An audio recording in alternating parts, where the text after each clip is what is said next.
Já começando aqui, sem demoras, na verdade, a gente já tem que começar dizendo assim: boa tarde, meu povo. É, 15 minutos de atraso já é boa tarde, né? Senhor abençoe cada um de vocês. Shalom de Adonai. Já nós vamos começando recordando e progressando e se emborando. Estamos agora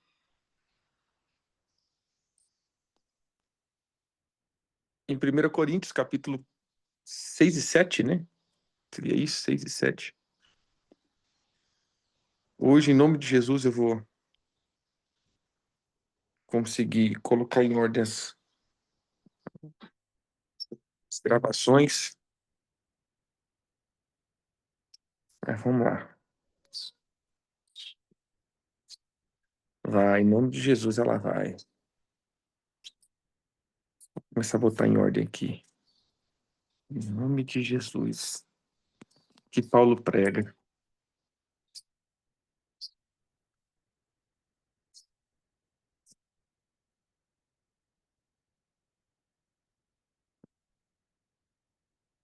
Vamos só estar orando.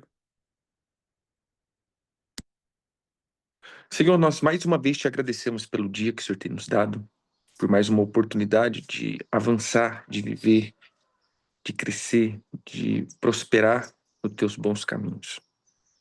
Nós pedimos sempre o auxílio do Santo Espírito para entendermos as Escrituras e que essas palavras não sejam só um conhecimento, mas que seja transformação na nossa alma, que seja, Senhor, a liberação do nosso espírito e a circuncisão dos nossos ouvidos e coração, para que a gente possa avançar crendo e que a apostasia não seja, Senhor, não seja atuante na nossa vida, que a apostasia não seja, Senhor, algo que marque a nossa vida, mas que possamos estar mantendo a nossa fé intacta.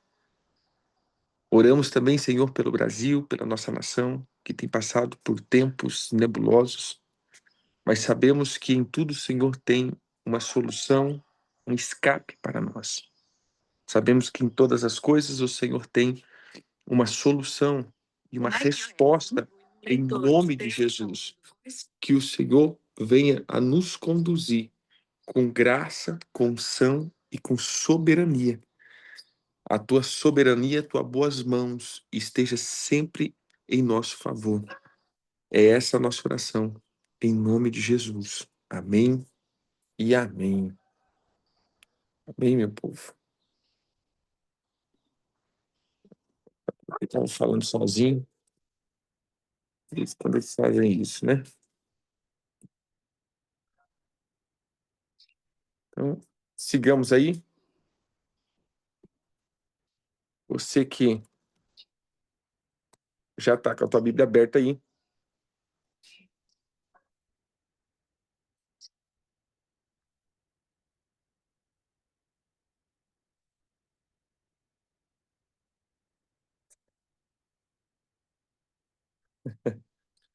É,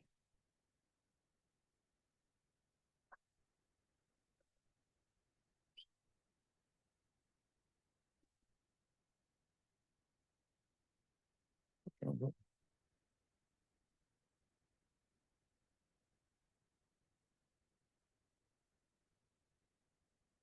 pegar a minha Bíblia. Pronto. Primeira carta aos Coríntios, capítulo 6.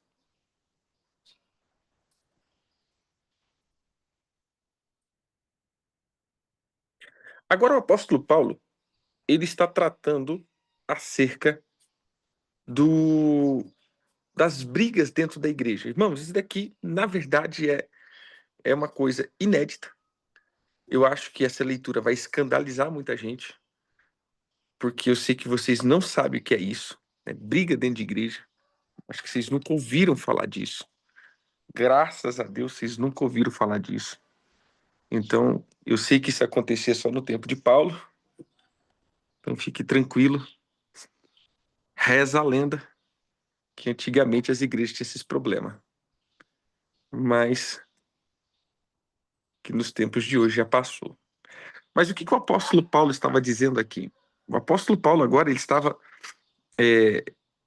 inquirindo aqui dos crentes que eles estavam no meio dos crentes, ou seja, as brigas de crentes estavam parando nos tribunais. As brigas dos crentes estavam parando é, em, em tribunais civis, ou seja, eu vou dizer essa palavra, né? Eles estavam parando nos tribunais mundanos, né? E aí ele estava escandalizado. E é isso que a gente vai ler aqui. Então, capítulo 6, do 1 ao 11. Aventura-se alguns de vós, tendo questões contra outro, a submeter a juízes perante os injustos e não perante os santos? Ou não sabeis que os santos hão de julgar o mundo? Ora, se o mundo deverá ser julgado por vós, sois acaso indignos de julgar as coisas mínimas? Não sabeis que havemos de julgar os próprios anjos? Quanto mais as coisas dessa vida. Entretanto, vós, quando tendes a julgar negócios terrenos, constituís um tribunal daqueles que não têm nenhuma aceitação na igreja. Para vergonha, vos digo, não há, porventura, nem ao menos um sábio entre vós que possa julgar no meio da maldade? Mas irá a um irmão a um juízo contra o outro irmão, e isto perante incrédulos. O só existir entre vós demandas já é completa derrota para vós outros. Por que não sofreis antes a injustiça? Por que não sofreis antes o dano? Mas vós mesmos fazei a injustiça e fazei o dano, e isto ao próprio irmão. Ou não sabeis que o injusto não é do reino de Deus? Não vos enganeis, nem impuro, nem idólatra, nem adúlteros, nem efeminados, nem sodomitas, nem ladrões, nem avarentos, nem bêbados, nem maldizentes, nem roubadores herdarão o reino de Deus. Tais fostes alguns de vós, mas vós vos lavastes, mas fostes santificados, mas fostes justificados em o nome do Senhor Jesus Cristo e no Espírito do nosso Deus. Trocando a versão, a Bíblia Mensagem. Outra coisa, como vocês ousam levar um irmão ao tribunal? Se acham que foram prejudicados, faz sentido levar o caso a um tribunal que nada sabe do caminho de Deus? E em vez de levá-lo à família da fé, um dia o mundo inteiro comparecerá perante um júri formado pelos seguidores de Jesus. Portanto, se, você vão, se vocês vão julgar o mundo, não seria melhor tratar desde já dessas questões menores? Nós vamos julgar até os anjos. Por que então não julgar assuntos corriqueiros? Quando há dessentimentos, por que buscar a solução em gente que vocês mesmos não confiam? Digo isso com toda a franqueza para que percebam a bobagem que estão fazendo. Será possível que não há ninguém sensato entre vós que possa tomar decisões justas quando surgem disputa e dessentimentos? Não acredito, e vocês estão levando o irmão ao tribunal perante gente que nem sequer crê em Deus? Como pode fazer justiça se não crê no Deus da justiça? Batalhas judiciais são mancha na comunidade. Não seria melhor arcar com o prejuízo e esquecer tudo? Atingindo assim, vocês estão incentivando mais erros e injustiça e causando mais sofrimento à família cristã. Não percebe que esse não é o caminho de se viver? Os injustos que não se preocupam com Deus não farão parte do reino de Deus. Quem usa e abusa das pessoas, do sexo, da terra e de tudo que nela existe não se qualifica como cidadão do reino de Deus. Estou falando de libertinagem heterossexuais, des, devasi- devassidão homossexuais, idolatria, arrogância, ganância e vícios destruidores. Alguns de vocês, por experiência, sabem do que estou falando, pois não faz tempo vocês estavam nesta lista, mas foram purificados e tiveram uma nova chance oferecida por Jesus, nosso Senhor e Messias, e pelo Deus presente em nós, o Espírito. Então veja só agora. Agora nós estamos num ponto aqui, e que nós vamos num ponto bem legal, que é, de novo eu tenho dito, são pontos doutrinários. Então, no meio disso daqui, o apóstolo Paulo nos dá orientações muito assertivas doutrinárias. Primeiro ponto doutrinário. O primeiro ponto doutrinário que ele coloca aqui é a condição do ser humano. Gente, nesse texto que ele estava apontando uma coisa, ele nos dá uma orientação de uma outra coisa, às vezes até muito diferente. Porque ele diz assim: é, vocês, os santos, vocês vão julgar o mundo. E a palavra grega aqui para mundo não é mundo de mundo, mundo.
Eu voltei.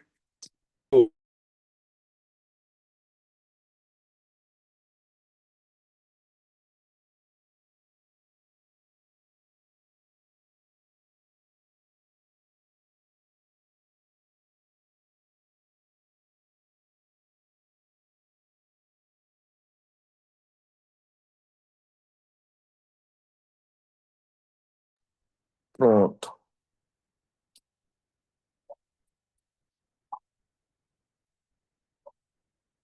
Voltamos.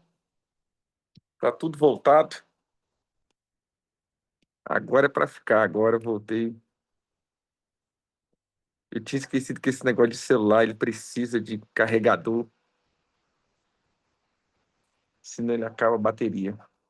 Sabia disso não. Bora lá de novo. Então, vamos para o ponto aqui de novo. Então, aqui nós temos algo doutrinário, que é, ele estava dizendo, olha, vocês vão julgar o cosmo. E a palavra aqui é exatamente essa, cosmo. O mundo aqui não é mundo de mundo, mas mundo de cosmo. Ou seja, vocês hão de julgar todas as coisas que estão estabelecidas depois do terceiro céu. Eu vou depois entrar num ponto aqui, irmãos, que a gente vai trazer uma característica do ser humano ou a função do ser humano. Isso daqui é muito importante a gente perceber. Para que o Senhor fez o ser humano? Isso daqui, então, já é um ponto doutrinário. Apesar que ele está chamando a atenção, nós podemos pegar aqui como um ponto doutrinário. Por que um ponto doutrinário? Veja, quem é o ser humano? O ser humano, ele é um juiz estabelecido por Deus para julgar todos aqueles seres que caíram. Então, de fato, nós vamos entender que por que Jesus veio como homem e não como Deus somente. Ele veio assumir a figura humana, porque a figura humana é a figura do juiz. Quem que vai se assentar para julgar? A gente entendeu que é Cristo, ou seja, Cristo julgará os vivos e os mortos, não é isso? Cristo, a palavra dele vai julgar. Nós vamos entender que Jesus, como homem, ele vem no papel do homem, porque o homem perdeu esse papel depois que se associou com Satanás. É mais ou menos assim. Como que o juiz vai julgar o réu se ele é cúmplice do réu? Então não tem como. Então o juízo vai ser injusto. A justiça não vai ser estabelecida. Por isso, Jesus vem, então, o justo, para restaurar essa posição do homem. Mas, de fato, o Senhor ele traz duas questões aqui. Vocês julgarão o cosmo. Então, entenda. Vamos pegar aqui de novo o papel. Os anjos caíram, tudo se tornou, tudo se tornou vazio. Gênesis 1:1. Deus criou todas as coisas. Gênesis 1 e meio, os anjos caíram. Gênesis 2, o Senhor está restabelecendo todas as coisas. O Senhor reestabelece, e no reestabelecimento, todos os anjos já tinham caído. Ou seja, Satanás já era Satanás em Gênesis 1, 2 em diante. E quando o Senhor cria o homem, ele cria o homem para quê? Para guardar todas as coisas e estabelecer juízo contra esses seres. Ou seja, quem estabelece juízo contra esses seres, o Senhor deu à humanidade, aos homens. Agora, é óbvio, aqueles que estão em Cristo Jesus, porque nós restauramos a nossa autoridade em Jesus. Tínhamos autoridade como homem. Agora, como homem, não temos mais essa autoridade que perdemos. Agora, em Cristo Jesus, é nos dado de novo o restaurar a autoridade de juízo. Por isso, tudo que nós orarmos, a manifestação como igreja, que fecharmos o céu, abrirmos o céu, ou seja, temos essa autoridade de juiz, temos essa autoridade de justiça, temos autoridade de decretos, temos autoridade de comandos. Essa é uma autoridade que o Senhor nos deu, mas nele agora.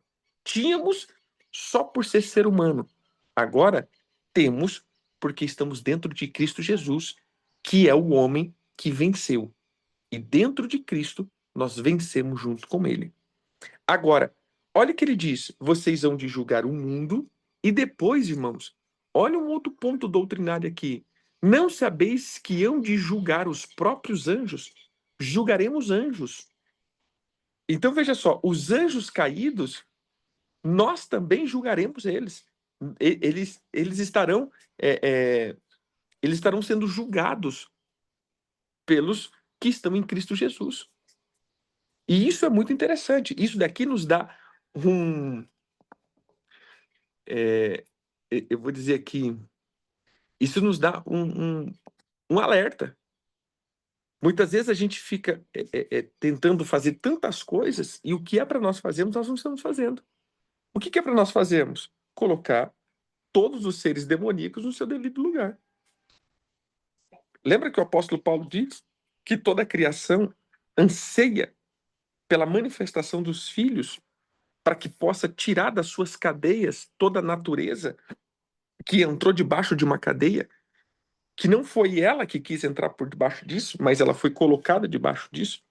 Então, o primeiro ponto doutrinário aqui, que o apóstolo Paulo está falando, é o nosso papel de juiz aqui desse mundo, dessa terra. Não de juiz do meu irmão, mas de juiz de todo o mundo.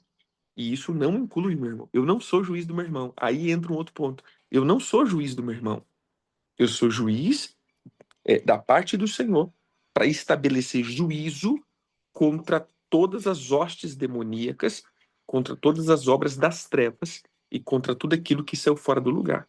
Agora, nós precisamos entender que ao meu irmão, eu não sou o que julga. E aí eu entro em outro ponto doutrinário. Nós estamos agora, e eu vi já isso aqui várias vezes, às vezes eu pontuo aqui algumas coisas, porque são coisas que eu estou vendo, o mau uso de coisas que até mesmo é do Senhor. Exemplo, quando a gente fala de tribunais. Os tribunais espirituais, os tribunais que a gente vai. Então, essa questão do tribunal, hoje, eu já vi muita gente, não, pode deixar, eu vou levar esse irmão para o tribunal. Eu já vi, né, algumas pessoas que já até caminharam aí um pouco, né, entre nós aí, falando isso. Você que está falando mal de mim, esquenta não, meu irmão. Eu vou te levar para o tribunal. Eu vou te levar para o tribunal de Cristo. Gente, isso daqui não é nossa competência. Nós não estamos para levar um irmão ao tribunal. Não existe isso. E isso daqui se o próprio Deus vai, rapaz, se o próprio Deus vai nos fazer ou vai receber uma acusação minha contra o meu irmão, quem que vai ser o primeiro a ser julgado? É óbvio que é eu. Ou seja, para que eu possa me apresentar diante do Senhor para levar alguém para o tribunal, eu vou ter que ser passado pelo tribunal para ver se eu sou justo. Concorda comigo? Então, primeiro quem vai ser julgado no tribunal vai ser eu, para depois o Senhor aceitar a causa do, da minha causa contra o meu irmão. Então, hoje, a igreja ela tem perdido todo o seu, a sua, a, eu vou dizer, a sua inteligência, né? E o seu propósito, porque a gente está perdendo todo sentido. Terceiro ponto, olha só. Terceiro ponto doutrinário que nós vemos aqui agora, que o apóstolo Paulo vai, vai falando é, irmãos, cadê a misericórdia? E é esse ponto que ele está dizendo aqui. Cadê a misericórdia? Olha só.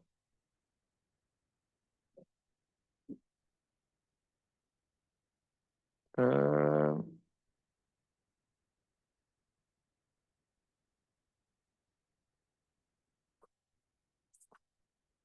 verso 4.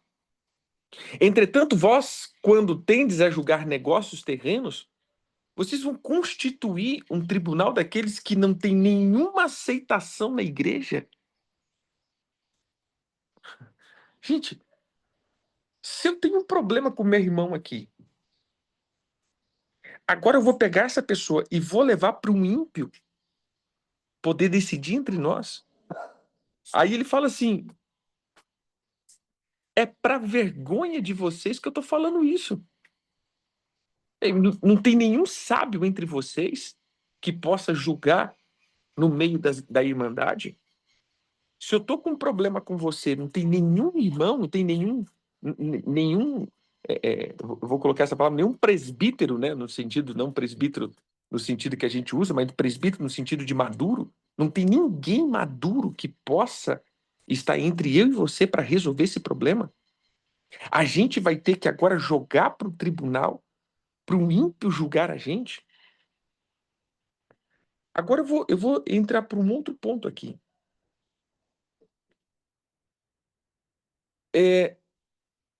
Hoje, muitas vezes, nós não levamos para o tribunal.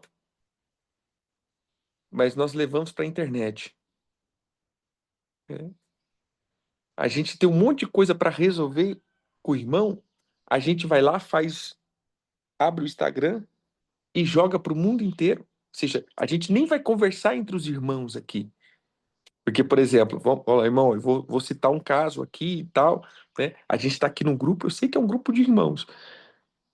Mesmo que está na internet, a gente deixa fechadinho lá, só para os irmãos verem. Agora eu vou lá no meu Instagram, jogo lá e digo, ó, meu irmão, a igreja fulano de tal, tá assim, tá assado. Ou seja, para o mundo inteiro ver. Você já parou para pensar que a descredibilidade que nós estamos tendo e que a igreja está entrando é porque nós estamos fazendo com que o mundo participe das misérias que acontecem entre nós?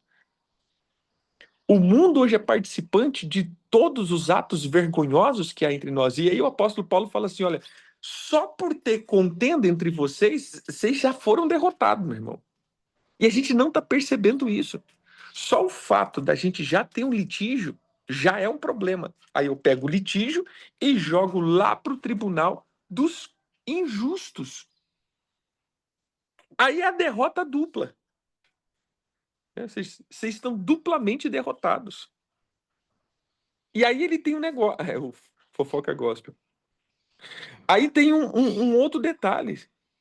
Ele diz assim: tá, mas cadê aquela palavra que eu vou sofrer o dano? Cadê aquela palavra? É exatamente. Cadê a palavra que, cara, sofra o dano, sofra a injustiça. Bem-aventurados sois vós que sois injustiçados por minha causa. Sofra injustiça. Você não confia no juiz? Agora, uma coisa é, eu tenho uma questão, né? Aí entra uma questão econômica, eu entro uma questão, uma questão processual de empresa, essas coisas. Não, é outra coisa. Agora, eu estou dizendo de brigas entre irmãos que eu vou parar lá na justiça para que o juiz para que o juiz venha e julgue se eu ou meu irmão está certo. Briga de irmão, a gente vai lá para o vizinho resolver? Por que a gente não resolve em casa? E aí entra o outro ponto doutrinário, que é aqueles que sofrem os danos. Eu sempre digo isso, irmãos. Eu prefiro muitas vezes, ou em todas as vezes, sofrer o prejuízo do que dar um prejuízo. É óbvio que em determinado momento se acaba dando prejuízo a alguém, mas em grande maioria, né, quando é possível, sofra o prejuízo, sofra. É melhor você sofrer o prejuízo do que você dar prejuízo a alguém. Você entendeu? Porque aí você deixa que o Senhor resolva essa situação. Aí você permite que o Senhor possa tratar isso no coração daquele que está te dando prejuízo. Aí o Senhor vê isso. Aí ele continua dizendo: mas vós mesmos fazeis a injustiça e fazer o dano, e isso ao próprio irmão. Aí o apóstolo Paulo agora, ele dá outra doutrina. Ou não sabeis que os injustos não herdarão o reino de Deus? Aí ele fala da turma que não vai subir. Gente, preste atenção, isso daqui não é brincadeira. Isso daqui não é somente uma menção, é uma realidade. Veja só, nem o impuro, nem o idólatra, nem o adúltero, nem o efeminado, nem os sodomitas. Quem são os sodomitas, meu povo? Então vamos lá. Vamos colocar aqui. Primeiro, impuros. A palavra aqui é perneme. Ou seja, homem que se prostitui, homem que prostitui o seu corpo à luxúria. Ou alguém que recebe pagamento para isso. Então é uma prostituição, alguém que entrega as relações ilícitas, as fornicações. Então a gente vê pessoas, namoro impuro, sexo impuro, prostituição por forma de pagamento. entrega às lascívias, aos desejos descontrolados, à luxúria, que é o amor do pecado. E a palavra aqui olha a palavra completa aqui para impuro é pornos de perneme. Ou seja, pornos de perneme vem de pornô. Aqueles que estão linkados a um nível de promiscuidade, de pornografia. Então você pensa que esses herdarão o reino dos céus? Não, não herdarão o reino dos céus. Outro, os idólatras. Idólatras é aqueles que adoram outros deuses, ou aquele que coloca qualquer tipo de pessoa em lugar de Deus. Mesmo um cristão que pratica, cristão que participava, né, de algum modo no culto dos pagãos.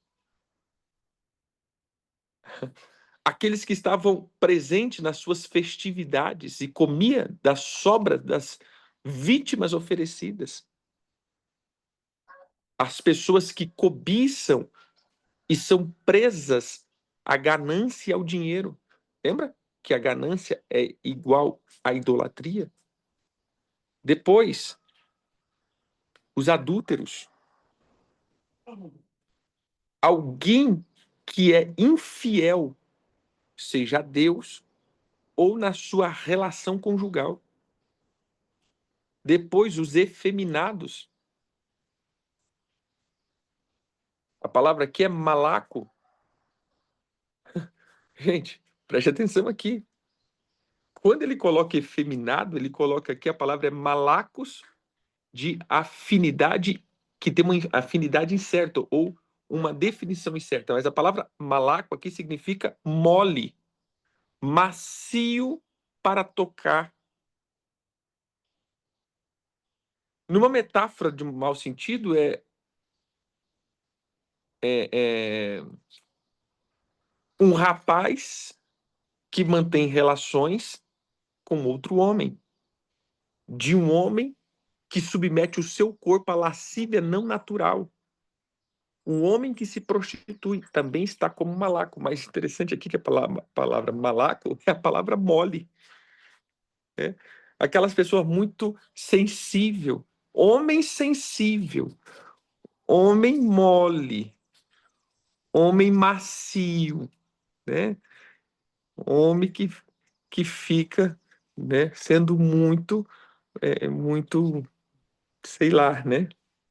Então, aqui é a palavra malaco, que ele diz, ou seja, os efeminados não herdarão também o reino de Deus. E aí depois ele entra nos sodomitas. Quem são os sodomitas? Alguém que se deita com homem e com mulher. Ou seja, aquela pessoa que tem tanto relacionamento com homem e com mulher ao mesmo tempo. Ou seja, ele hoje é denominado de não binário. Você entendeu? Outro, ladrões. Os ladrões não herdarão o reino de Deus.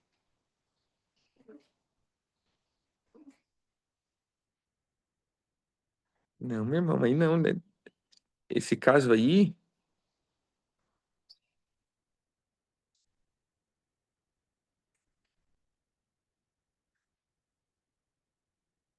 esse caso aqui, ele nem toma café em xícara. Acabar macho mesmo, ele bota o pó na boca e água quente. Dá duas chacoalhadas e engole. É acabar macho. É aquele que não toma nem mel, ele mastiga a abelha. Só pra você ter uma ideia. Vamos lá. Outro, aqueles que defraudam alguém. É, ele também é colocado. Olha que interessante, querido. A palavra ladrão,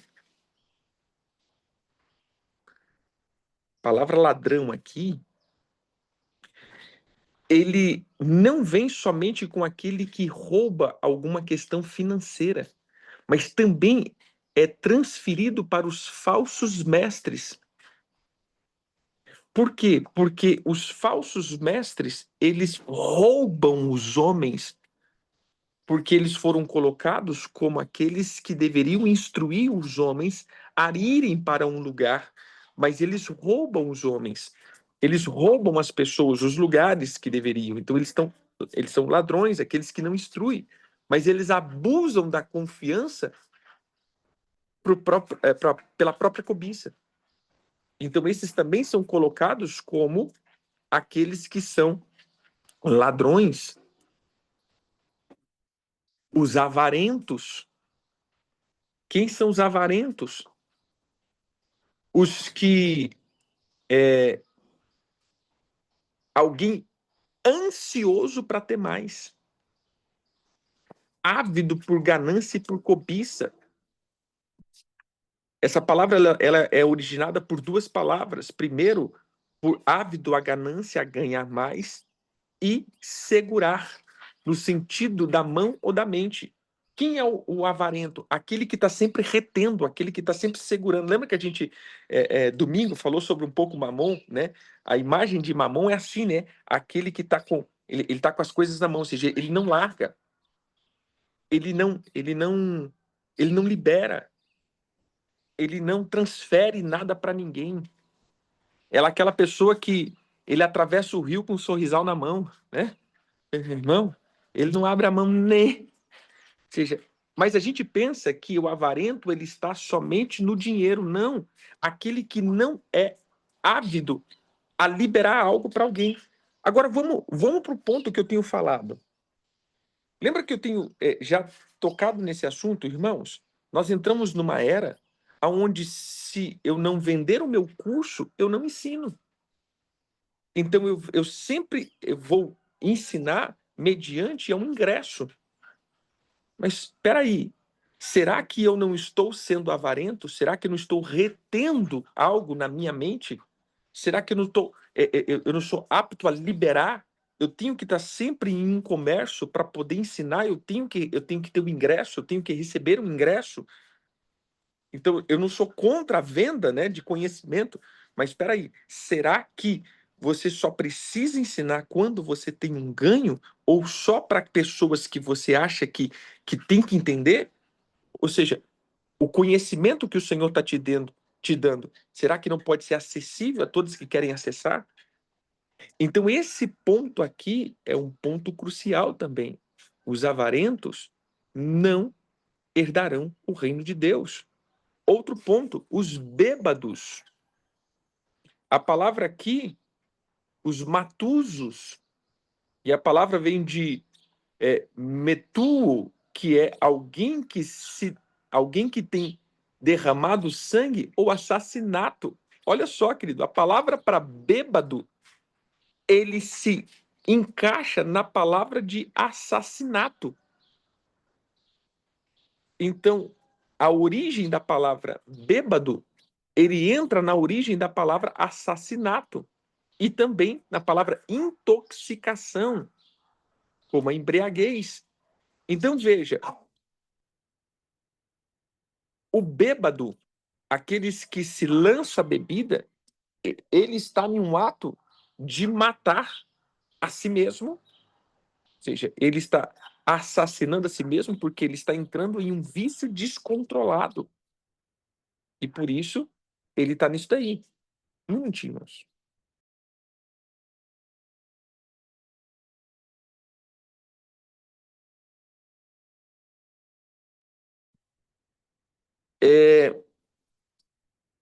Depois, os maus dizentes, olha só, os que vivem blasfemando, os que vivem insultando. Essa palavra aqui, ela aparece duas vezes, né, nas Escrituras.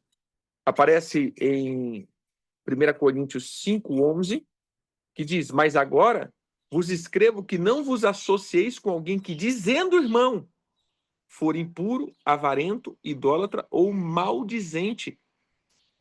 Porque é aquela pessoa que está sempre falando do outro. Você chega perto dela, ela vai estar sempre falando da vida do outro, ou difamando. E que eu falo difamando porque muitas vezes, eu sempre costumo dizer, irmãos, vamos lá, papo de liderança, a gente precisa alinhar alguma coisa aqui, falar dos problemas da igreja, beleza. Agora, irmão, você não tem nada a ver com isso, você não tem o que tratar, e você está sempre dando a tua opinião naquilo que está acontecendo, peraí, será que, na verdade, isso não é ser maldizente, expor as pessoas a um ato de palavras que muitas vezes pode manchar a identidade dela?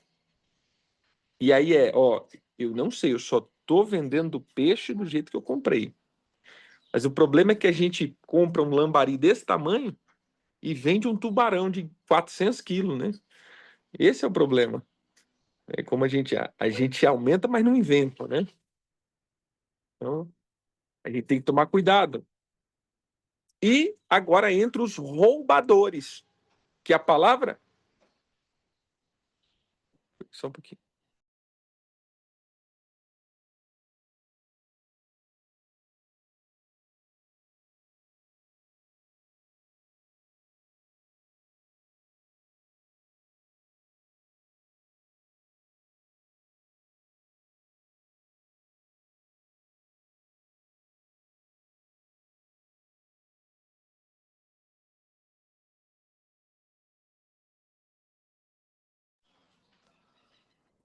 Um outro ponto aqui é o ponto dos...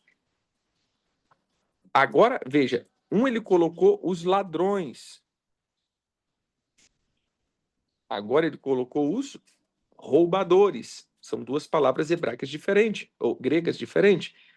A palavra matuzeu ou matusos é diferente agora. Essa é a palavra arpax, que é alguém que vai extorquir alguém. Então aqui nós temos um ponto doutrinário, gente. Qual é o ponto doutrinário? Primeiro, a nossa qualidade como homem, que vamos julgar. Segundo, por que está tendo briga entre nós? Nós não aprendemos a sofrer o dano? Terceiro, o apóstolo Paulo agora traz a lista daqueles que estão fora do reino, mesmo sendo crentes, mas, meu irmão, não nasceram de novo, porque se nasceu de novo, não estaria aí. Você entendeu? Não estaria aí, nessa lista. E ele diz, tais foste alguns de vós, mas agora... Aí ele fala, olha, teve muita gente entre nós que foi assim, que era assim.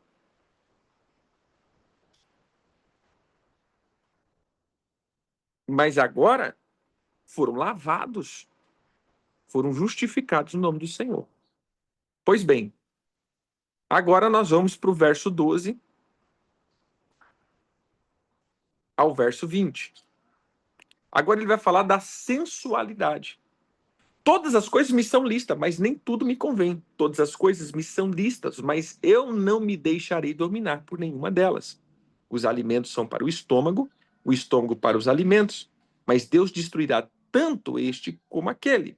Porém, o corpo não é para a impureza, mas para o Senhor, e o Senhor para o corpo.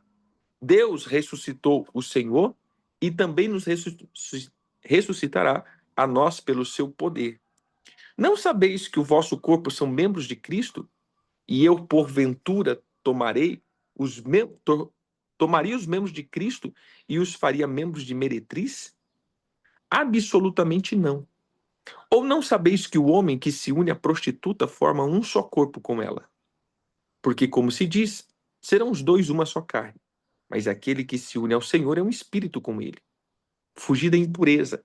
Qualquer outro pecado que uma pessoa cometer é fora do corpo.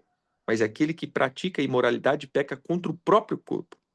Acaso não sabeis que o vosso corpo é santuário do Espírito Santo, que está em vós, o qual tendes da parte de Deus, e que não sois de vós mesmo? Por que foste comprado por preço? Agora, pois, glorificai a Deus no vosso corpo. A mensagem, verso 12 em diante. Só porque algo é correto diante da lei, não significa que seja espiritualmente apropriado. Se eu saísse por aí fazendo tudo o que tinha direito de fazer, seria um escravo dos meus caprichos. Eu vou dar um exemplo aqui. Eu sei que é raro, mas acontece sempre pegando essa tradução aqui. Peraí, só porque que é legal não significa que é bíblico, gente. Entendeu? Não significa que a lei aprova, não significa que o Senhor se agrada. Dá um exemplo aqui. Tigrinho, né? Não vou dizer nada, mas tem crente que tá no tigrinho, gente. Não sei se eu vou escandalizar alguém, mas tem crente que tá no tigrinho. Mas é legal, apóstolo, né? É regulamentado. Meu irmão, isso é avareza. Não tudo que é legal, ele é algo que que é permitido. Exatamente. Então a gente vai vendo aí que essas formas de fazer não é porque é legal que eu vou poder entrar. E o apóstolo Paulo está dizendo. E esse texto aqui é muito interessante, que é um texto que muitas vezes a gente não usa nesse contexto, que é o contexto da imoralidade sexual. Quando ele diz, tudo é lícito, mas nem tudo me convém, e na Bíblia a mensagem diz, não é porque a lei permite, significa que espiritualmente é apropriado para a minha vida. Entendeu? Vamos pegar aqui. A gente sempre usa, tudo me é lícito, mas nem tudo me convém. Em que ponto que o apóstolo Paulo está falando isso? O apóstolo Paulo está dizendo acerca da imoralidade sexual. A imoralidade sexual peraí, sexualidade é permitida por Deus. Mas entenda aqui, meu irmão, tem a sua forma correta. Verso 13. Vocês conhecem o velho ditado: primeiro você come para viver, depois você vive para comer. Não, primeiro você come para viver, depois você vive para comer? Pois bem, pode ser verdade que o corpo seja apenas temporário, mas não é desculpa para entupi-lo de comida ou entregar-se ao sexo. Uma vez que o Senhor nos honra com um corpo, honremos também a Ele com o nosso corpo. Deus honrou o corpo do Senhor, levantando do túmulo. Ele usará o mesmo poder para ressuscitá-lo. Até lá, lembre-se de que o nosso corpo foi criado com a mesma dignidade do corpo do Senhor. Vocês não levariam o corpo do Senhor a um prostíbulo, levaria? Espero que não. Sexo é mais do que pele sobre pele.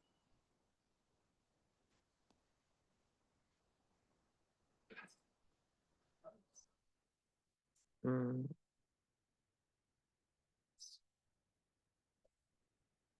deixa eu só ver um negócio aqui.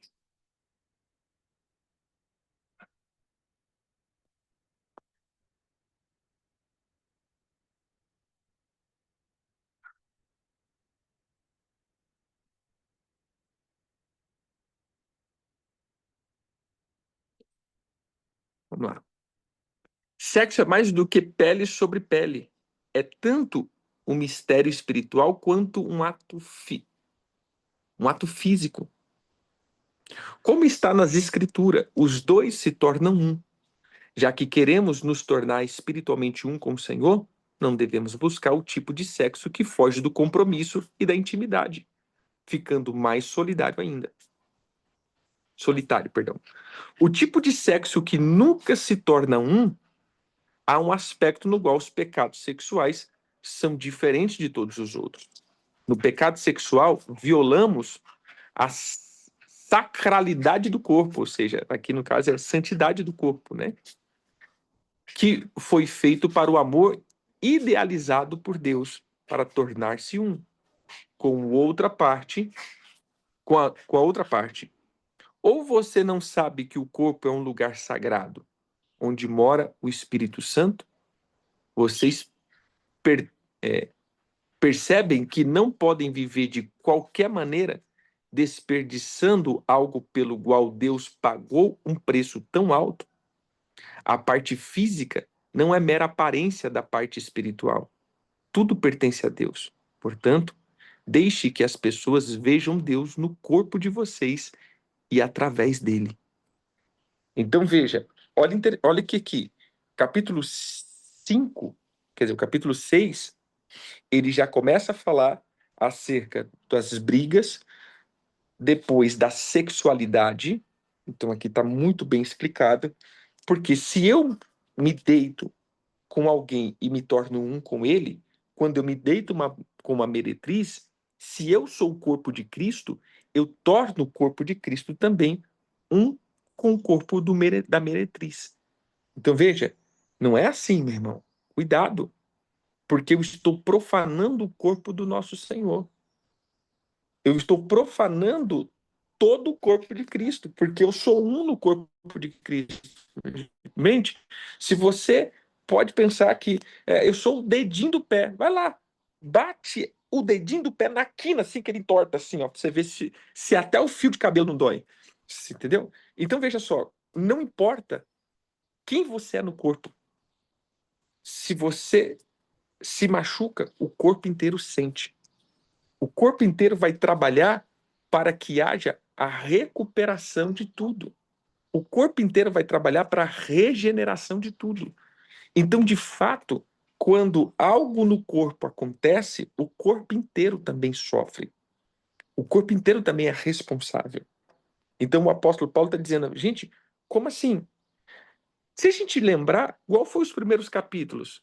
O cara que estava dormindo com a madrasta. Né? Então, ele já vem pegando aqui. Agora, gente, entramos no capítulo 7. No capítulo 7, o apóstolo Paulo vai se aprofundar mais ainda nesse assunto. O apóstolo Paulo agora, ele se aprofunda dentro do assunto matrimonial. E o capítulo 7 para mim, gente, agora vai ser a resposta de muitas e de muitos dentro dessa questão matrimonial. E agora partimos para o capítulo 7. Então, gente, todas as respostas que a gente, apóstolo, pode, não pode, e isso e aquilo, e Isais, a gente vai ver aqui no capítulo 7. Pois bem, vamos lá. Capítulo 7, do 1 ao 9. Quanto ao que me escreveste, é bom que o homem não toque em mulher, mas por causa da impureza, cada um tem a sua própria esposa, e cada um o seu próprio marido. O marido conceda à esposa o que lhe é devido, e também, semelhantemente, a esposa ao seu marido.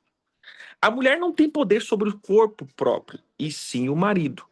E também, semelhantemente, o marido não tem poder sobre o seu próprio corpo, e sim a mulher. Não vos priveis uns ao outro, salvo também por mútuo consentimento por algum tempo, para vos dedicar-vos à oração e novamente vos ajuntardes, para que Satanás não vos tente por causa da incontinência. E isto vos digo como concessão e não por mandamento. Quero que todos os homens sejam tais como eu também sou. No entanto, cada um tem de Deus o seu próprio dom. Um, na verdade, de um modo, outro de outro. E aos solteiros e viúvos digo que lhe seria bom se permanecer no estado em que eu também vivo. Caso, porém, não se domine,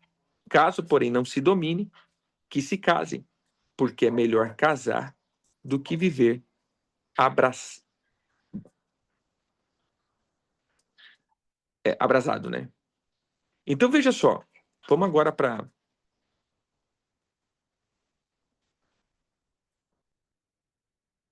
a Bíblia Mensagem aqui.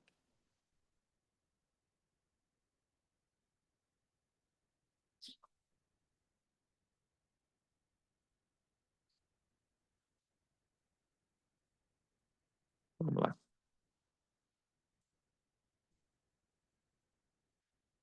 Passemos agora as perguntas que vocês fazem na carta que me enviaram. Primeiro, é bom ter relação sexual? Sem dúvida, mas de maneira certa. É bom estar casado, tanto para o homem quanto para a mulher. Os impulsos sexuais são fortes, mas o casamento é forte o bastante para contê-los, permitindo uma vida sexual equilibrada e plena em um mundo de desordem sexual. O leito matrimonial deve ser marcado por maturidade. O marido procurando satisfazer a esposa procurando satisfazer o marido. O casamento não é um espaço para brigas por direitos. O casamento é uma decisão de servir a outra parte, na cama ou fora dela. A abstinência sexual é possível por um período de tempo, se ambos concordarem, e se for para algum propósito de jejum e oração. Mas apenas em ocasiões assim. Depois voltem um para o outro. Satanás conhece maneiras enganosas de nos tentar quando menos esperamos. Entendam que não estou ordenando tais períodos de abstinência. Apenas dou o melhor conselho se vocês quiserem proceder assim. Às vezes penso que seria melhor que todos fossem solteiros, como eu. Uma vida mais simples em muitos sentidos. Mas o celibato não é para todos, assim como o casamento também não. Deus dá a alguns o dom de ser solteiro e a outros o dom de ser casado. Entretanto, diga aos solteiros e viúvos que não estar casado talvez seja o melhor para eles, como tem sido para mim. Mas se não conseguirem conter os seus desejos e emoções, devem se casar. As dificuldades do casamento são de longe preferíveis à vida do solteiro sexualmente tentado. Então veja só, o ponto central aqui, que o apóstolo Paulo começa dizendo, que ele recebeu uma carta dos irmãos. Os irmãos mandaram uma carta, ou não sei se os irmãos ou se as irmãs, dizendo: apóstolo Paulo, quantas vezes eu tenho que deitar com meu marido por semana, apóstolo Paulo? Porque meu marido está querendo. O apóstolo Paulo, como que faz aqui esse negócio do casamento, apóstolo Paulo? Né? Então mandaram uma carta para o apóstolo Paulo para que ele pudesse resolver essas panes. E o apóstolo Paulo agora está dando o conselho aqui de como resolver essas panes. Pois bem, primeira pane que ele resolve aqui. E, gente, isso daqui é algo sério, apesar de ser cômicos, né? Mas se não fosse trágico, seria cômico. Mas veja aqui o negócio, irmãos. Pare e pensa agora dentro da aliança conjugal.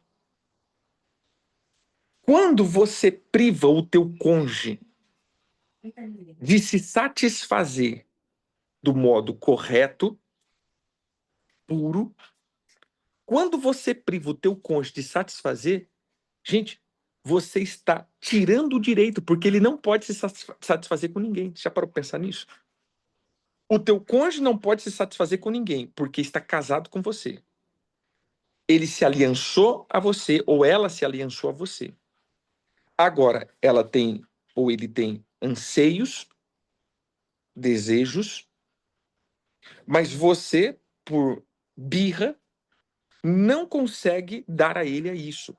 E eu não estou dizendo de descontrole, eu estou dizendo de coisas normais. Ou seja, aquilo que é uma normalidade. Todo ser humano tem o seu desejo sexual. Se não tivesse, era solteiro. Concorda comigo, gente? O apóstolo Paulo está dizendo exatamente isso. Eu prefiro que vocês permaneçam solteiros. Gente, meu sonho é que vocês fiquem solteiros. Mas eu vou dizer uma coisa: você não consegue ficar solteiro? Você está querendo satisfação sexual? Você quer ter esses momentos? Então casa. Mas aí que vem o problema. Aí casa, aí faz greve. Aí não entende nada. Aí como dizem, eu entendi foi nada. Tá. Você estava solteiro, estava bom. Mas não estava bom, porque você estava querendo ter alguém. Aí você estava querendo ter alguém para quê? Para ter relacionamento sexual. Aí o dia que casou para ter relacionamento sexual, aí eu tô de greve. Eu não entendi nada. Então não casasse. Entendeu o ponto aqui que o apóstolo Paulo está trazendo? Cara, é inconcebível. Já que vocês casaram, então vocês casaram para ter intimidade. Aí não, após casamento não define só nisso.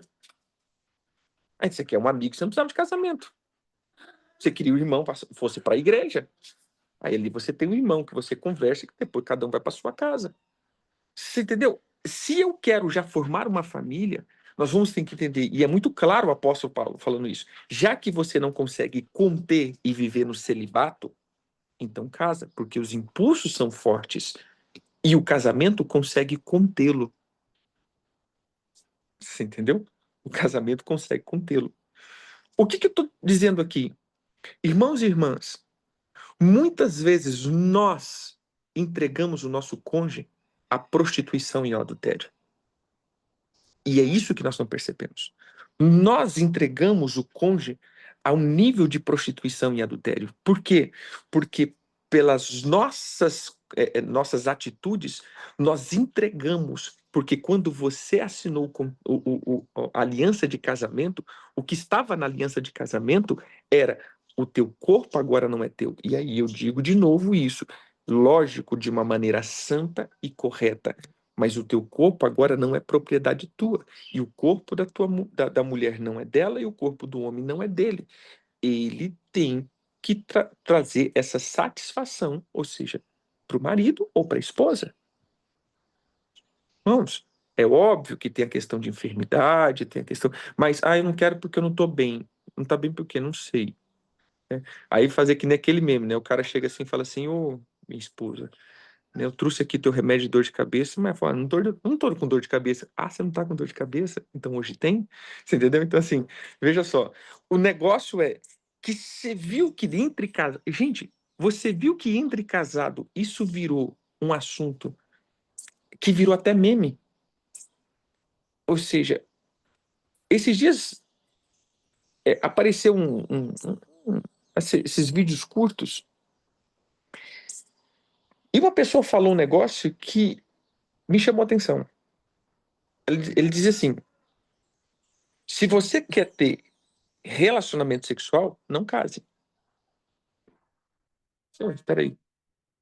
Porque olha a ideia, isso aqui é do mundo. Olha a ideia. Relacionamento sexual não é para casado. Porque o solteiro, ele idealiza. Então, o sexo para o solteiro é uma idealização. O solteiro vive ideais. Então, eu vou encontrar uma pessoa assim, eu vou encontrar uma pessoa assado. Então, quando ele se entrega sexualmente, ele não se entrega em uma realidade, ele se entrega em um mundo de sonhos. Então, eu estou entregando o meu corpo, sonhando que essa pessoa vai ser assim comigo, vai ser assado comigo, vai ser. Então, eu me entrego porque eu estou dentro de um ideal. Agora, o casamento vive uma realidade. Eu vivo com a pessoa que eu sei quem ela é. Por isso, eu não quero mais fazer sexo porque eu não quero mais me entregar a essa pessoa, porque é ideal.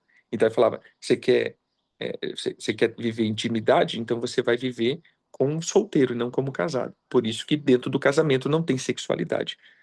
E para mim isso é um absurdo. É um absurdo por quê? Porque de fato agora que tem que ser e é o momento mais extraordinário, principalmente dentro da sexualidade. Porque você conhece a pessoa, vocês vivem juntos, vocês já conhecem os hábitos.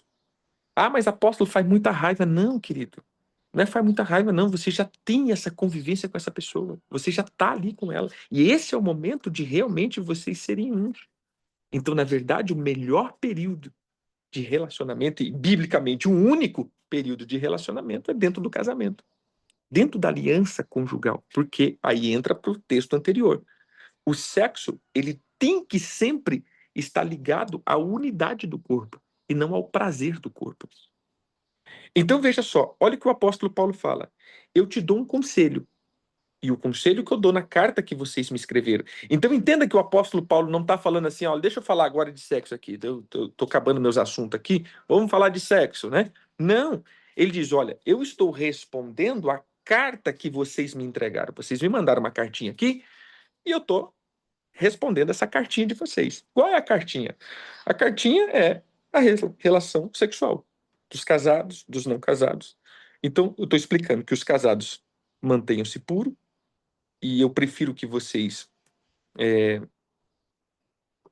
não casem, como eu.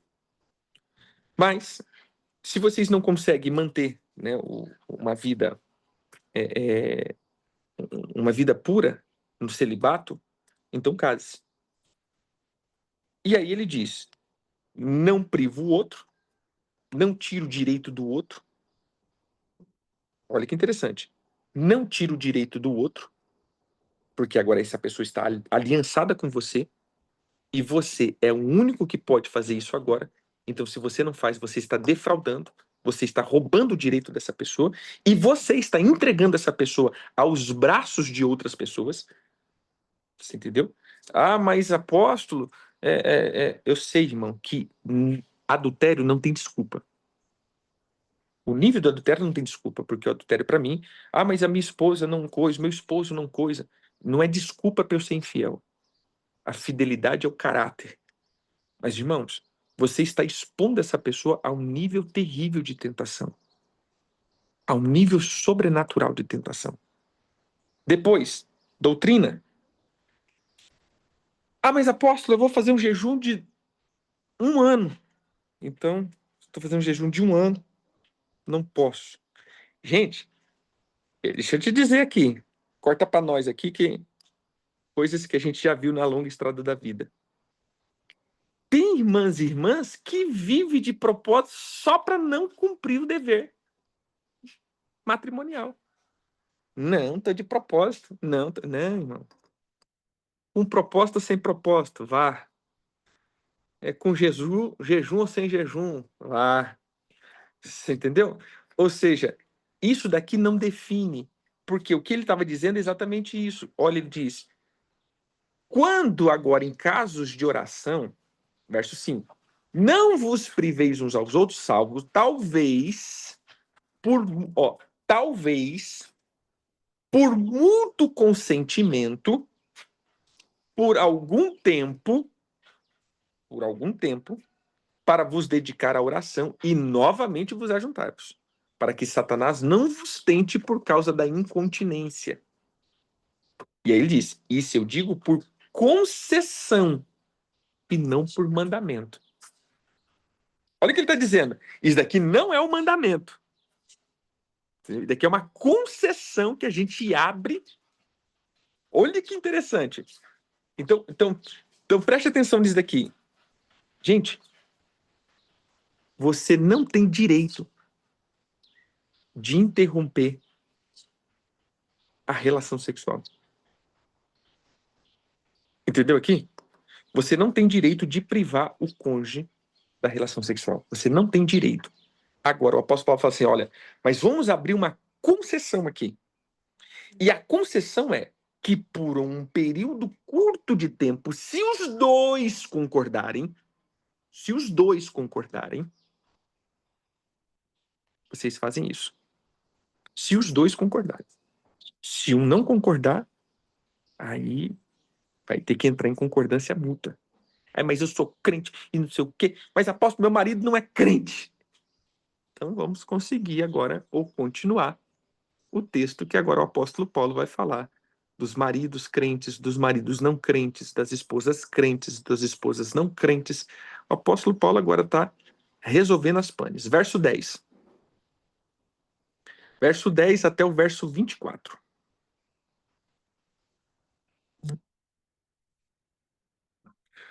Ora, aos casados ordeno não eu, mas o Senhor. Então veja, até aqui ele está falando dele, né? Abrindo concessão para algumas coisas.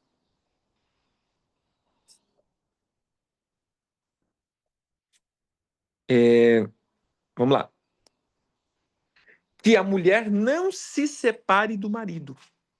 Se, porém, ele vier a separar-se, que não se case ou que se reconcilie com seu marido, e que o marido não se aparte da sua mulher. Após, é, aos Mas aos mais eu digo, não, Senhor. Agora é ele. Então veja só. Nós estamos agora com uma questão do divórcio. Aos casados eu ordeno, não eu, o Senhor. Então ele está falando sobre o divórcio. Que a mulher não separe do marido. Ponto. Ah, mas meu marido. Que a mulher não se separe do marido. Porém, se essa mulher se separar do marido, que ela não case de novo. Ou que quando ela for refazer o casamento, ela volte com o marido. Ah, mas agora o marido já é casado com outra. Então aqui a gente entra para aquele ponto, imoralidade sexual. Então um cometeu imoralidade sexual, o outro está livre para casar de novo. Lembra? Que não se divorcie a não ser por imoralidade sexual. Não, o divórcio é só aceito no caso da imoralidade sexual. Não tem imoralidade sexual, então não tem divórcio. Verso 12. Ao mais digo eu, não, Senhor. Agora é o apóstolo Paulo. Se algum irmão tem mulher incrédula e esta consente morar com ele, não abandone. E a mulher que tem marido incrédulo e este consente em viver com ela, não deixe o marido. Porque o marido incrédulo é santificado no convívio da esposa e a esposa incrédula é santificada no convívio do marido crente. De outra sorte, os vossos filhos seriam impuros, porém agora são santos. Então vamos lá.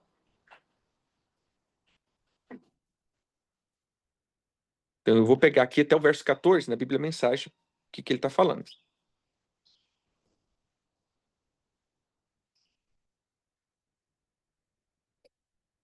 Se você está casado, continue casado. Ordem do Senhor, não minha. Se a esposa abandonar o marido, ela deve permanecer solteira ou então voltar atrás e acertar com ele. E o marido não tem direito de se livrar da esposa.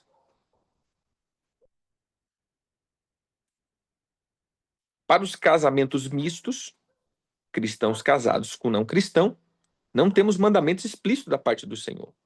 Mas vocês devem fazer o seguinte: se você é um homem casado com uma mulher que não é cristã, mas que a mesma assim deseja viver com você, continue com ela.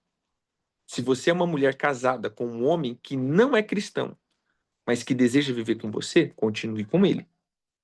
O marido crente participa, em certa medida, da santidade da esposa, e a esposa crente, de igual maneira, participa da santidade do marido. De outro modo, os filhos seriam deixados de fora, mas eles também estão incluídos no propósito espiritual dele. Então vamos lá, deixa eu só ver aqui que vocês.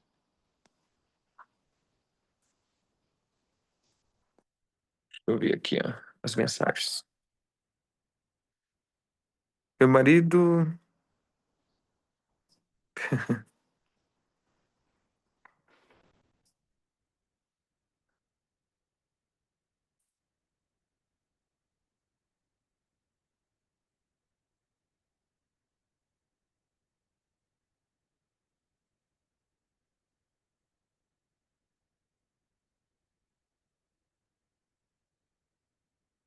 Tá, eu só não entendi esse OM aqui.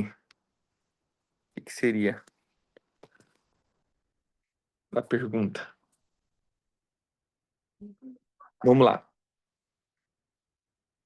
Ah, tá.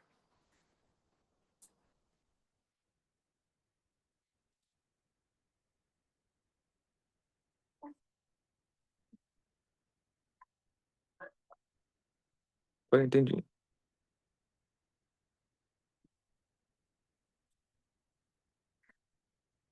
Tá. O esposo sai de casa e está com outra mulher. Mas eu não entendi o restante da questão. Quando ele quiser voltar para te procurar, se você aceita ou não, seria isso?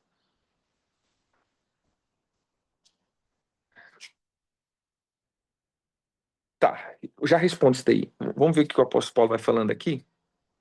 Se eu não ver nada que qualifique nessa questão, aí eu digo assim, isso digo eu, não o Senhor, né? Ou isso digo o Senhor e não eu. Vamos lá.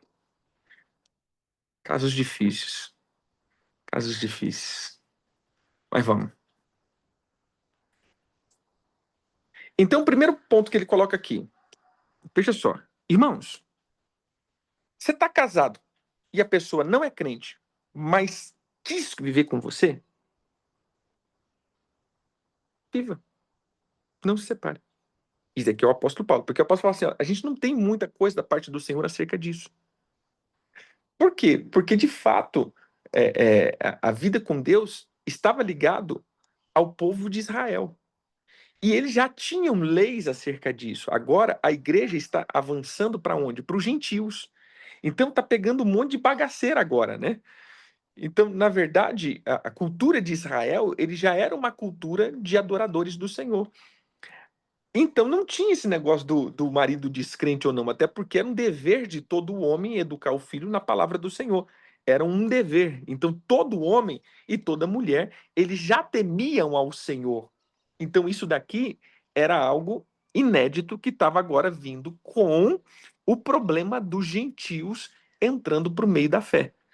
E agora começa a surgir um monte de problemas. Por isso ele diz: olha, a gente não tem muita coisa específica da parte do Senhor acerca disso. Nós não temos uma ideia acerca disso. Então, eu vou dizer aqui o que nós vamos fazer. Então, vamos lá. O que nós vamos fazer? Se o teu marido não é crente, ou se a tua esposa não é crente, mas ela decidiu caminhar com você, mesmo não sendo crente, ela decidiu ficar com você, fique com ela. Mas apóstolo, ele não é crente. Ele vai pro boteco, ele vai não sei o quê. Fique com ele. Ele decidiu, ele não te atrapalha na fé, no sentido assim, ele não te proíbe manter a fé. Fique com ele. Honre a vida dele, ou honre a vida dela. Não tem nada a ver com imoralidade sexual? Tranquilo. Pois bem, aí ele diz que a santificação não é que minha esposa não é crente, eu sou crente, ela agora se torna santa porque eu sou crente. Não, mas uma parte dessa santificação, ou seja, uma parte desse relacionamento, está debaixo de uma bênção. E isso eu estendo para os meus filhos. Verso 15. No entanto, se o cônjuge descrente vai embora, deixe que vá. Olha que interessante. Não é eu vou embora. Ah, minha esposa não é crente, eu vou embora. Não, não, não, não, não. Não é cureba de pitibiriba. De jeito nenhum. Peraí, meu irmão. Eu sou crente e a minha esposa diz: eu não moro com crente. Então, ela vai embora. Ou seja, não é eu que estou mandando. É ela que diz que não quer viver com crente. Ou o marido que diz: não, eu não vou viver com crente, eu não quero que esse negócio, não aceito, não sei o quê, eu vou embora. Então, deixe-o ir. Você entendeu? Você entende como a gente tem interpretado muito errado esses textos? Meu esposo não é crente, então eu vou me separar. Não, não. Ele que decide se fica ou não. Ah, minha esposa não é crente e eu vou separar. Não, não. Ela que decide se fica ou não. Não, eu não tenho problema se você vai ser crente. Eu não quero ser, mas eu quero ficar dentro de casa. Fique dentro de casa e não se separe. Ah, não, mas eu decido que eu não quero que você seja crente. Ou eu não aceitei que você agora está andando com os crentes. Então eu quero divórcio. Então dê a carta de divórcio. Entendeu? Por esse motivo, entregue a carta de divórcio. Mas você não é responsável pelo divórcio. É a pessoa que não quer o teu comportamento, porque você antigamente ia para o boteco com ela, ou com ele, ou você e fazia tudo. Já pegamos vários casos. Exemplo, já pegamos casos de orgia. A pessoa, ela fazia troca de casal, ela tinha os swings, ela tinha surubas, ela tinha todas as coisas. Aí a pessoa se tornou crente. Aí o marido pirou. Falou, não, a igreja está atrapalhando minha vida, aí. A igreja está atrapalhando meus lados aqui. Então não quero mais. Beleza. Né? Então, vá lá, né? Porque eu não vou entrar mais nisso. Aí, digo, aí é um posicionamento, então eu não entro mais nisso. Você entendeu o caso aqui? É, no entanto, se o cônjuge descrente vai embora, deixe-o ir. Não seja desesperadamente dependente, ou seja, não seja desesperadamente dependente. Deus nos chamou para viver bem, da maneira mais pacífica possível. Você, esposa, não tem como saber se o seu modo de agir pode trazer o seu marido de volta, não apenas para você, mas para Deus. Marido, você não tem como saber se o seu modo de agir pode trazer sua esposa de volta, não apenas para você, mas para Deus. Não alimente o desejo de estar em outro lugar ou com outra pessoa. Você está agora no lugar que Deus preparou para você. Viva, obedeça, ame e creia nessa situação. É Deus, não sua situação conjugal, que define a sua vida. Não pense que estou sendo mais duro com vocês do que com outras igrejas. Dou o mesmo conselho a todas elas. Você era judeu quando Deus chamou? Não desfaça sua condição. Você era judeu, não judeu no tempo do seu chamamento, do teu chamado? Não tente se tornar judeu. Ser judeu não é mais importante. O que importa é obedecer ao chamado de Deus e seguir seu mandamento. Vamos lá. Então, o verso 19.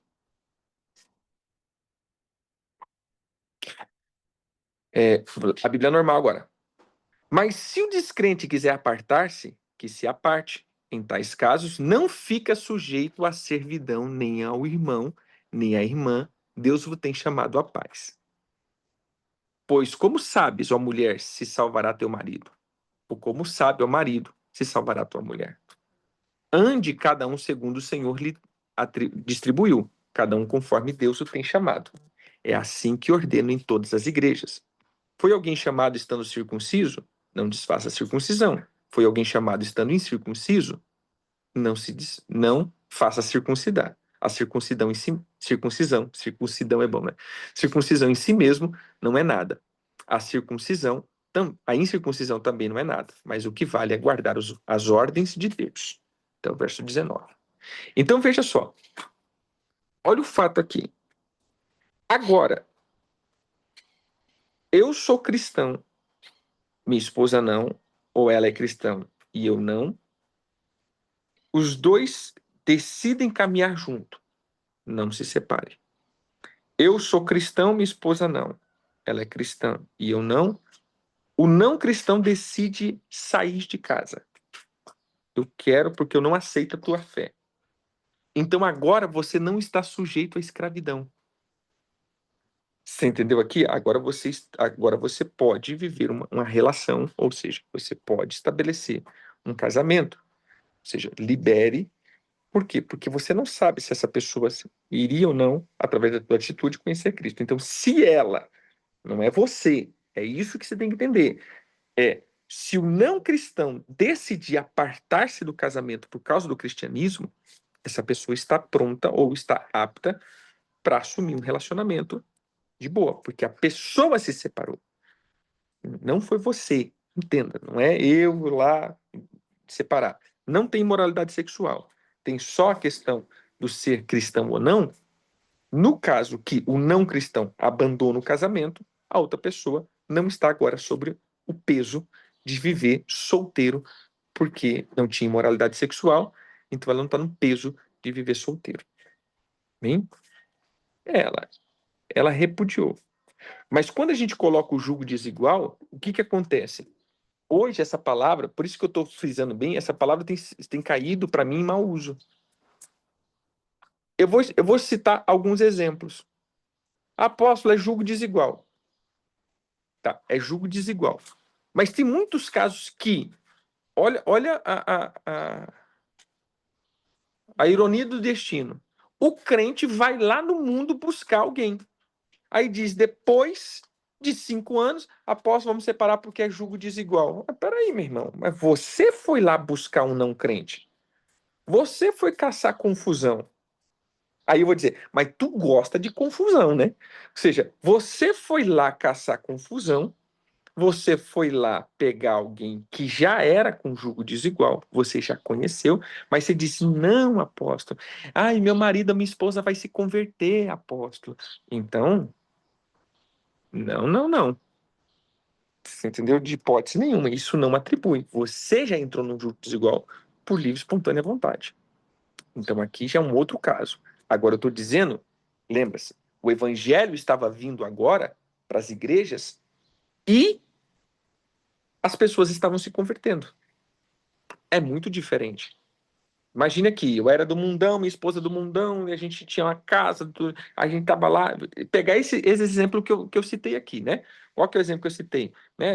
Casado, tinha desse casal que a gente uma vez atendeu. Era casado, não sei o quê, participava de swing, casa de swing, troca de marido, troca de esposa, troca de casal, participava de tudo isso. Aí depois a pessoa, um se converteu.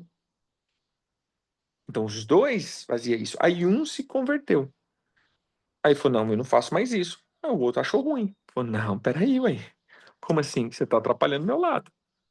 Então, então não quero mais não. Aí sim, aí a pessoa repudiou, agora ela tá apta para escolher um irmão em Cristo para poder ter um relacionamento. Você entendeu? Então veja só, não é que eu peguei o jugo desigual, sabia que era um jugo desigual, fui lá casar, agora assumo o risco. Até porque essa pessoa sabia que você era crente e aceitou viver com você.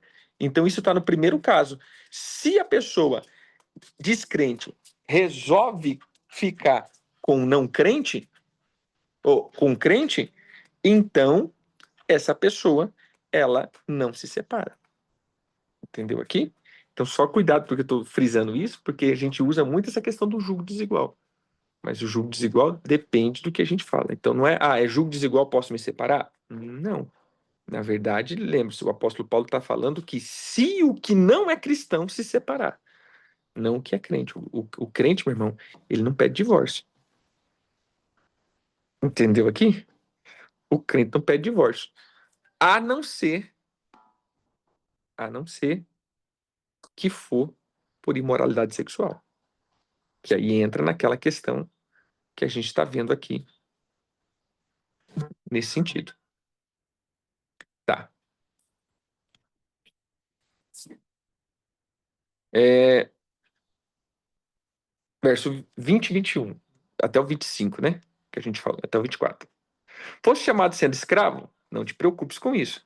Mas se ainda pode tornar-se livre, aproveita a oportunidade. Porque o que foi chamado no Senhor, sendo escravo, é liberto do Senhor. Semelhantemente, o que foi chamado sendo livre é escravo de Cristo. Por preço foste comprado, não vos torneis escravo de homens. Irmãos, cada um permaneça diante de Deus naquilo que está chamado. Aí agora, ele vai colocar o quê? Ele vai colocar agora dentro desse contexto de do jeito que você está, permaneça. Do jeito que você foi chamado, permaneça. Se é cristão, ou se era judeu, continua. Você não era judeu, não queira entrar. Você era circuncidado, permaneça. Você era incircunciso, não queira lá se circuncidar. Eu fui chamado, eu era escravo. Então você continua escravo, mas você é livre no Senhor. Mas eu era livre. Não, mas agora você é escravo no Senhor, você entendeu? Então ele vai dizendo, gente, a gente tá tudo igual. Então, não tente mudar a tua condição. Permaneça, que naquilo que você foi chamado, permaneça.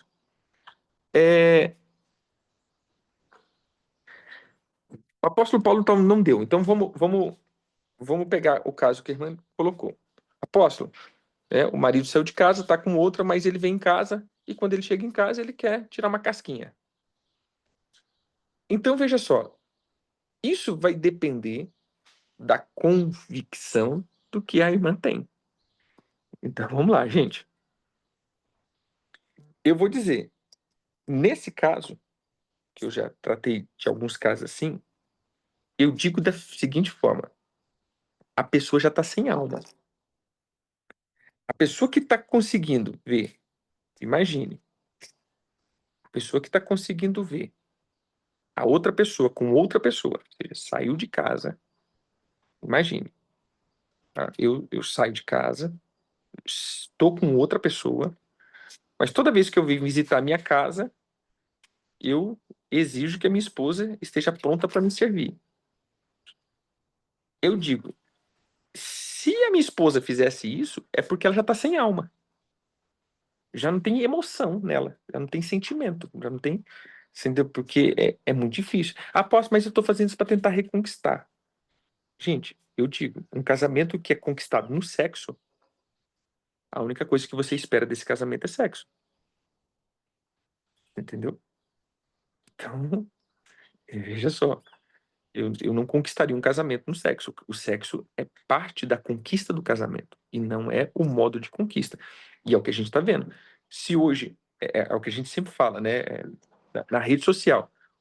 O que eu mostro na rede social é o que eu dou valor. Se então na rede social eu só mostro o meu corpo, é a única coisa que eu valorizo é o meu corpo. Você entendeu? Então, o que a coisa que eu estou fazendo é o meu corpo e a coisa que está servindo para segurar meu casamento é corpo, então não espere respeito, só espere corpo, só espere sexo. Então você nunca vai ter alguém leal, você vai ter alguém que vai exigir um corpo e vai exigir prazeres. Então eu digo o seguinte, que seria hoje a minha opinião. Apóstolo, eu amo e eu quero restaurar meu casamento. Amém.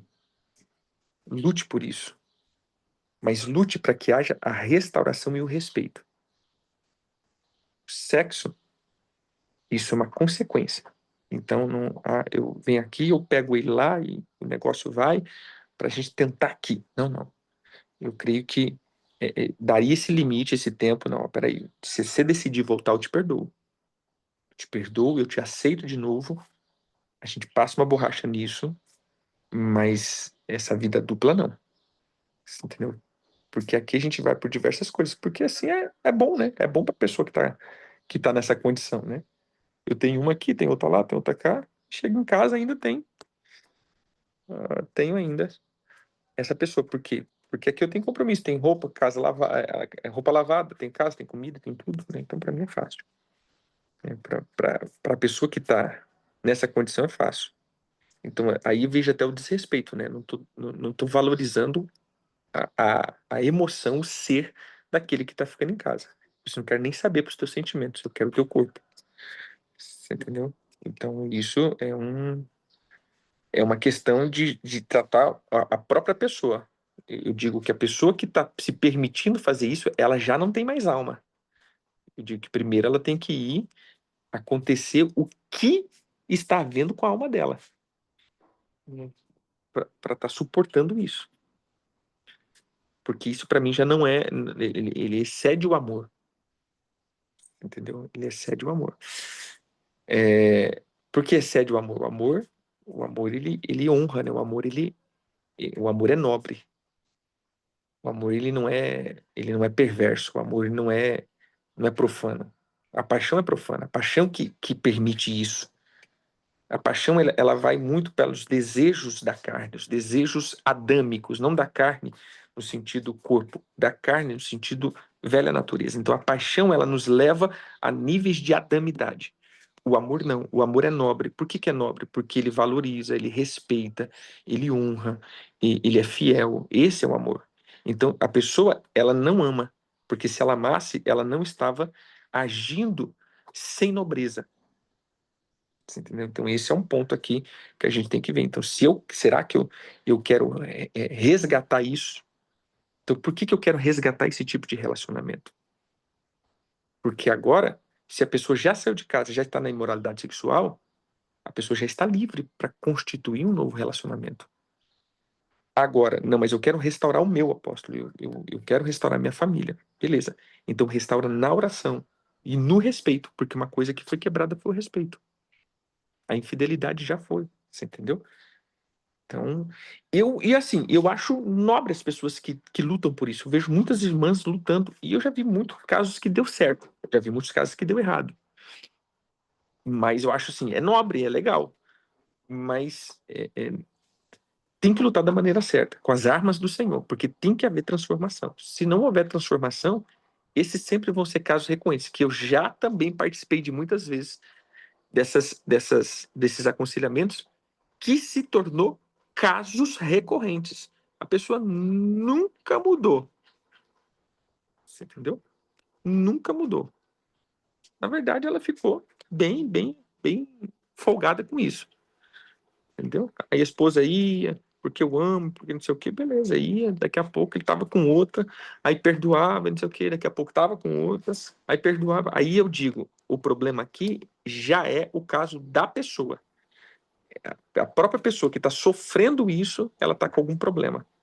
Está com uma codependência emocional. E isso já não é amor, isso já é uma enfermidade. Pois bem, simbora. Não sei se teve mais algumas perguntas aqui. Ah,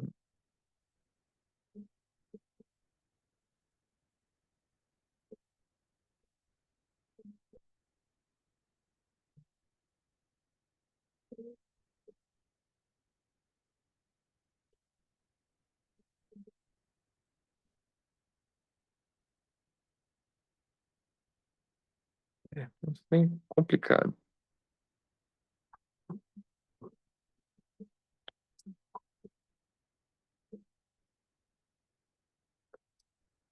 Vamos lá. Agora o apóstolo Paulo vai falar das virgens. E esse é o último tópico aqui. Vai do 25 ao 40.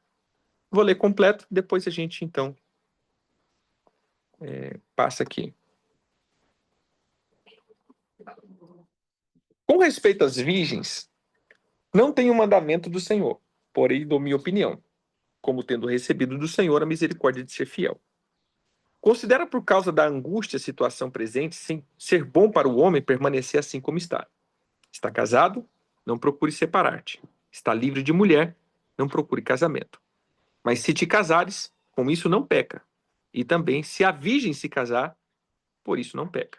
Ainda assim, tais pessoas sofrerão angústia na carne, e eu queria poupar-vos, perdão. Isso, porém, vos digo, irmãos, o tempo se abrevia. O que resta é que não só os casados sejam como se não fosse, mas também os que choram como se não chorassem, e os que se alegram como se não se alegrassem, e os que compram como se nada possuíssem, os que se utilizam do mundo como se dele não usassem, porque a aparência desse mundo passa. O que realmente eu quero é que estejais livres de preocupação. Quem não é casado, cuide das coisas do Senhor, de como agradar o Senhor. Mas o que se casou, cuida das coisas do mundo, de como agradar a esposa. E assim está dividido. Também a mulher, tanto viúva quanto as virgens, cuida das coisas do Senhor, para ser santa, assim no corpo como no espírito. A que se casou, porém se preocupa com as coisas do mundo, de como agradar o marido. Digo isso em favor dos vossos próprios interesses. Não que eu pretenda enredar-vos, mas somente para que é decoroso e vos facilite o consagrar-vos desimpedidamente ao Senhor. Entretanto, se alguém julga que trata ser decoroso sua filha e está já a passar-lhe a flor da idade e a circunstância o exige, faça o que quiser. Não peque, não que se case. Todavia, o que está firme em seu coração, não tendo necessidade, mas domine sobre o seu próprio arbítrio, e isso bem firmado no seu ânimo, para conservar virgem a sua filha, bem fará. E assim que casar a sua filha virgem, faz bem. Quem não a casa, faz melhor. A mulher está ligada enquanto vive ao marido. Contudo, se falecer o marido, fica livre para casar-se com quem quiser, mas somente no Senhor. Todavia, será mais feliz se permanecer viúva, sendo a minha opinião, e penso que também eu tenho o Espírito de Deus. Bíblia Mensagem.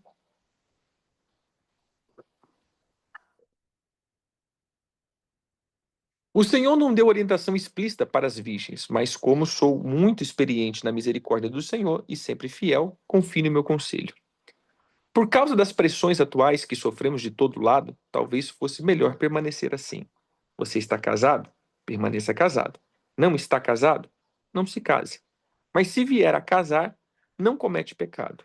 O que estou dizendo é que quando você se casa, assume um peso a mais, numa época já estressante demais. Eu queria poupá-los disso. Quero ressaltar, amigos, que o tempo é essencial. Não há tempo a perder. Portanto, não complique a vida desnecessariamente. Vivam de maneira simples, no casamento, na tristeza, na alegria, no que for. Mesmo em assuntos corriqueiros, como na rotina diária das compras. Seja econômicos na escolha de muitas coisas que o mundo tenta empurrar para vocês. O mundo, como vocês o conhecem, está se desvanecendo. Quero que viva o máximo que puder livre de complicações. Quem não é casado está livre para se dedicar unicamente ao Senhor. O casamento envolve a pessoa nos emaranhados da vida doméstica e na necessidade de agradar o cônjuge. Essas demandas exigem quase todas a atenção. O tempo e a energia que os casados gastam no cuidado mútuo pode ser utilizado para Deus, por quem não é casado. Estou tentando facilitar as coisas, não torná-las mais difíceis. Tudo que desejo é que você seja capaz de desenvolver um modo de vida no qual possam se dedicar ao Senhor sem distração. Se um homem tem um amiga a quem é leal, mas não tem intenção de se casar, decidido a servir a Deus como solteiro, e depois muda de ideia e decide casar-se com ela, ele deve ir em frente e se casar. Não é pecado. O casamento não está um grau abaixo do celibato, como alguns dizem. Mas se o homem está bem em sua decisão pela vida de solteiro, dedicado a Deus, e for essa a sua convicção, não algo que lhe foi imposto, ele deve permanecer assim. O casamento é espiritual e moralmente correto e não é de modo algum inferior ao celibato. Embora, como já disse, por causa dos tempos em que vivemos, temos razão pastorais para encorajar o celibato. A esposa deve permanecer com o marido enquanto ali viver. Se ele morrer, ela está livre para se casar com quem quiser. É claro que deve casar se um cristão e ter bênção do Senhor. Mas por enquanto, vocês sabem que penso que ele fará melhor se não casar outra vez. O Senhor, na minha opinião, está de pleno acordo com esses conselhos. Então veja só, terminando aqui, nós vamos ver o seguinte ponto. A questão é, olha o que ele está dizendo, acerca das virgens, que elas não se casem, mas se casarem, não tem problema, não peca. E se não casar, não peca. Na tradução normal, é muito interessante que ele diz, às vezes o pai está vendo a filha já ficando patitia, a filha já está passando da idade, e não está casando, e para ele é vergonhoso, então case a sua filha. Né? Mas se para você não tem problema nenhum nisso, deixa a tua filha não casar. Então você entende que ele está colocando aqui essa situação de, é, de, de um ponto, né? Assim, né? Como que eu posso colocar? Na visão do apóstolo Paulo, ele já imaginava que Jesus Cristo já estava vindo. Então, pouco tempo depois, Jesus já vinha. Então já viria as grandes tribulações, já viria as tormentas. Então ele diz, cara, é melhor a gente nem casar, porque a gente vai sofrer muita aflição, a gente vai ter que correr, a gente vai ter que fugir, a gente vai ter os princípios das dores. Então ele estava imaginando que o arrebatamento era logo depois ali de muito tempo. Por isso que a igreja de Jerusalém vendeu tudo, por isso que a igreja de Jerusalém se desfez dos bens, porque eles pensou que no máximo 3, 4, 5, 6 anos Jesus já voltava para buscar eles. Então, eles se desfizeram tudo para viver em comunidade. Cara, já que Jesus já está voltando, então já vamos curtir aqui entre nós aqui, fazer nosso grupo, orar, jejuar e buscar o Senhor, né? E de fato, passaram-se aí, né? Se a gente usar o mesmo meme que passa, né? 2000 anos depois, tá nós aqui, você entendeu? Então, o que que acontece? Ah, mas Jesus não está vindo? Não, gente. Tem o cumprimento de todas as coisas, a restauração de todas as coisas. A gente tem um processo que a gente tem que estar entendendo no Senhor. Mas a questão é que cada geração ele tem essa percepção da volta, né? E está pronto para essa volta. Até de fato a gente pode adiantar ou atrasar, se eu posso colocar assim, não sei, mas a gente também é comparticipante dessa volta. Tem que haver a restauração. E o apóstolo Paulo então estava falando acerca do casamento, acerca disso. Gente, é melhor vocês nem se envolver com isso, porque quem é casado, ele se envolve demasiadamente com as coisas desse mundo. E quem é solteiro pode se envolver com as coisas do Senhor. Mas se você quer casar, se você quer viver essa experiência fantástica e maravilhosa, então o que que você tem que fazer? Você tem que casar.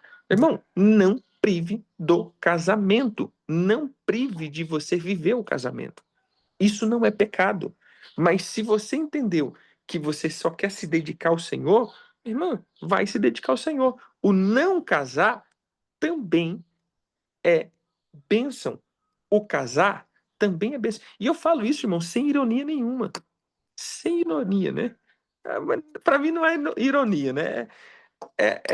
Literalmente é isso, é uma vida boa, porque, irmão, você tem companheiro, você tem ali momentos bons, né? É óbvio que a gente vai ver os momentos de aflição, é óbvio, mas os momentos de aflição, eu não digo que é por causa do casamento.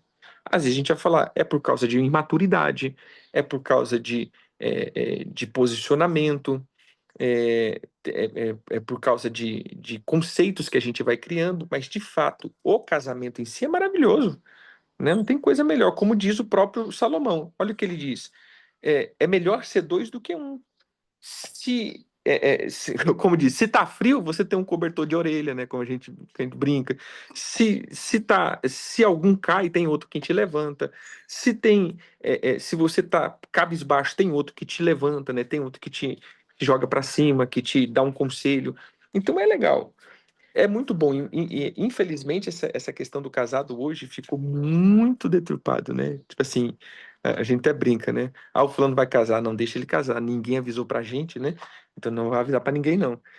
O pessoal brinca muito, né? Virou comédia isso. Mas de fato, irmão, já percebeu que todo solteiro quer casar? Ah, mas é porque nunca casou nada, meu irmão. Já. Olha,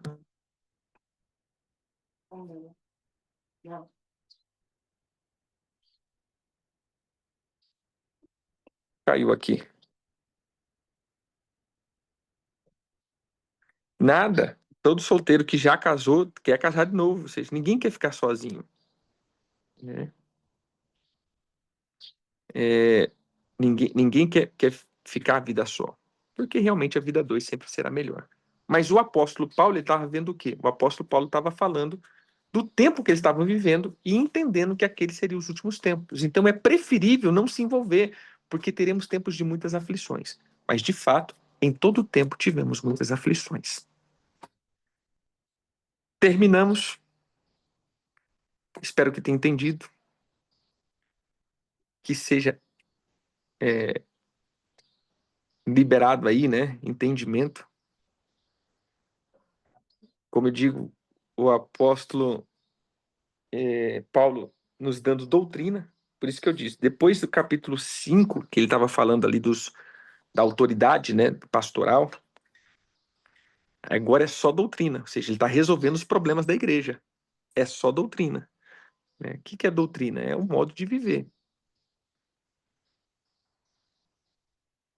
No capítulo 8 depois a gente vai agora para as coisas sacrificadas aos ídolos, né? E aí a gente vai entrando aí. Amém? Então, semana que vem, na leitura bíblica, a gente começa semana que vem de novo, né? Segunda e terça. A gente volta aí. Irmãos, avise aí. Provavelmente amanhã e depois eu não consigo estar na leitura do livro, porque eu já começo as minhas jornadas de novo e vai ser tempo de estar de um lugar para o outro, né? Indo para o aeroporto. E como eu já disse, né? Na minha cidade, na Grande Comodoro ainda, não fizeram o aeroporto internacional de Comodoro. Então, tá complicado. Eu preciso viajar 650 quilômetros para ir, 600 para voltar, só para poder pegar o avião, né? Então, eu viajo para poder viajar. Então, primeiro eu faço uma viagem para depois poder viajar, né? Então, a Grande Comodoro ainda. O dia que eu for prefeito, a gente vai fazer o Aeroporto Internacional de Comodoro. Amém? Deus abençoe. Fiquem com Deus. Que o Senhor multiplique aí na tua vida. Seja ricamente abençoados. Amém? Shalom, shalom.